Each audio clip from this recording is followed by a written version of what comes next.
Hi guys, today I want to talk about target notes. So what's a target note? A target note is a note that you choose to play in your solo when the chord is changing, so that the change in the harmony is clear in the melody that you're improvising. So in that way, it's a way for you to link what you're playing in your solo to the harmony that's going on underneath it. It's also something that if you play like this, you will get a more natural flow in your solo, because you're playing towards something and you're thinking ahead about the next chord change instead of trying to adapt to it when it's already happened. I already talked a little bit about target notes in my lesson on playing over changes with arpeggios, but I thought it was so important that actually we could do a whole lesson on it. I might also mention that there's a rhythmical target note you could work on too, which is playing towards a certain part of the bar or a certain beat in the bar. But I'm gonna maybe demonstrate that in another lesson. Okay, so there are two things we need to work on when we are working with target notes. We need to look a little bit at how do you select a target note so that we get the good notes that will work as a target note and make the changes clear. And we need to work on how to play towards a note. So to demonstrate this, I'm gonna use this turnaround, which is a turnaround in F major with altered dominance. So F major 7, D7 altered, G minor 7, C7 altered. On the F, I'm gonna play this scale.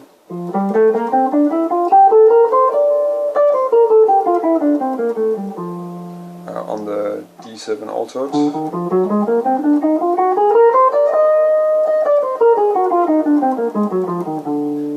On the G minor I'm just going to use the F again. On the C7 altered I'm going to play this.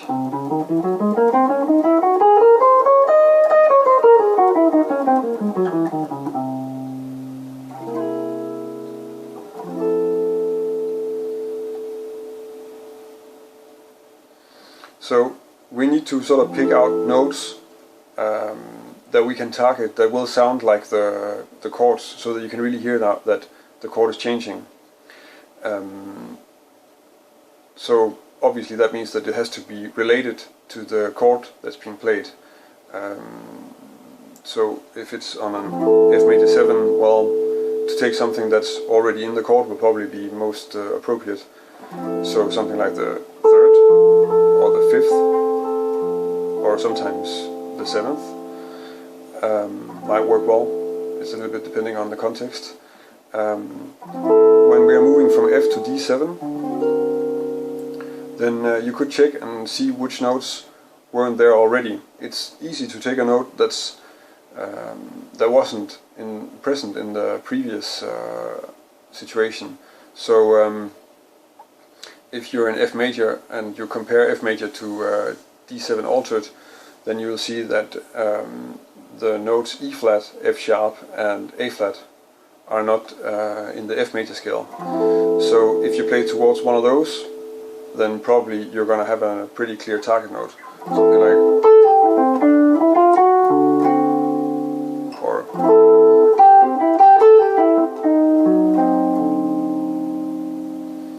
will work really well. So basically what you want to have as a target note is something that wasn't a note in the previous chord, and something that possibly even in the previous scale, and something that's pretty closely related to the chord that's being played. So in this case, the D7 altered, a flat 9 or a 3rd or a flat 5 will work really well. And on the F major you could use, I think actually the 3rd and the 5th are probably most clear examples. So if we choose 4 target notes, then we could do A on the F major 7. We could take the 3rd of D7 and the 5th of G minor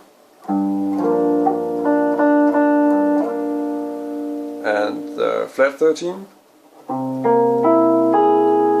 the C7. So if I play those as top notes, while I'm playing the turnaround.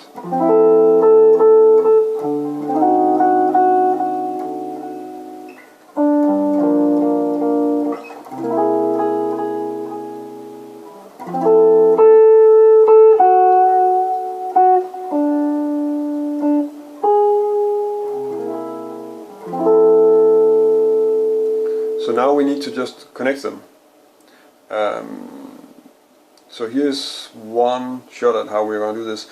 Basically what it is that I play the note on the F, so I'm playing the A. For the rest I really don't concern myself too much with that. I'm just concerned with hitting the F sharp on the next one when it's changing to D. So that'll be something like, if I make a simple connection like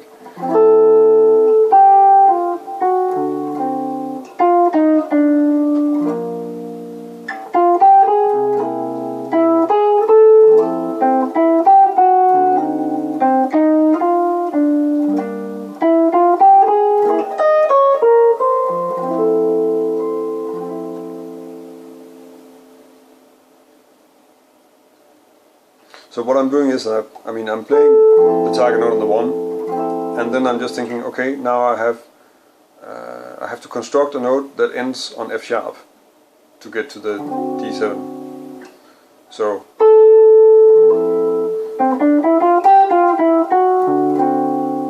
in any way that I want to. Of course, thinking like that is something that takes a bit of practice. So you just need to sort of sit down and go, well, okay, here's F major 7. Play something in the scale, but we have to play something that moves this way. So to demonstrate this, I'm just going to take these 4 target notes, and then I'm just going to try to improvise a few rounds with them.